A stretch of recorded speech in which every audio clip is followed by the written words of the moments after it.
Hi Savis! Today is turnover day with this young couple, Miss Judy and Sir Ace. So tara, samahan nyo kami. Dito sa... Savannah South! Yan. Ito yung una nating Savannah, which is almost sold out na yan and occupied na ng mga homeowners. That's why we have another Savannah South. So we're here at Savannah South. Yan. Diba? Kahit sobrang lakas ng ulan, hindi tayo binabaha dito sa Savannah South. So this is the entrance. Ayan.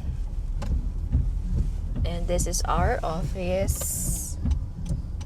Provided na po yung floor plan. So may mga measurements na po ito. So pwede din po ito maging guide just in case may plan po kayong magpa-renovate. Ano ba? Yan, welcome. Wow. Pasok sir. Welcome po. Ayan. Ipa-flooring or lagyan ng...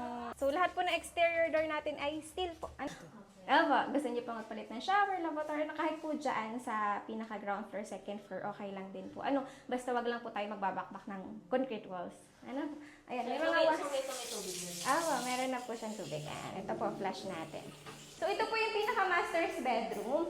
So, yung kanina po na may naka-label na AC sa breaker, ito po yung bedroom na yan. So, may breaker na siya sa baba, may outlet na din po tayo. Ito po yung may provision, same po dun sa last bedroom.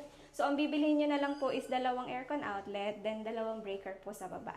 Para magamit nyo na po yung aircon dito. Ayan. Dito ma'am, patry po ako na bedroom 2.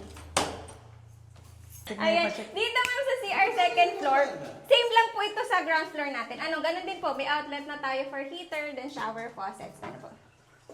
Ayan. Then meron na po tayo mga water din. Ayan. May window na din po. Bulbs na lang din po yung kulay. Nakalak na po. Floor tiles, pwede ba namin? Apo, lahat tayo sir, ground floor, second floor, floor tiles tayo. Then CR din po.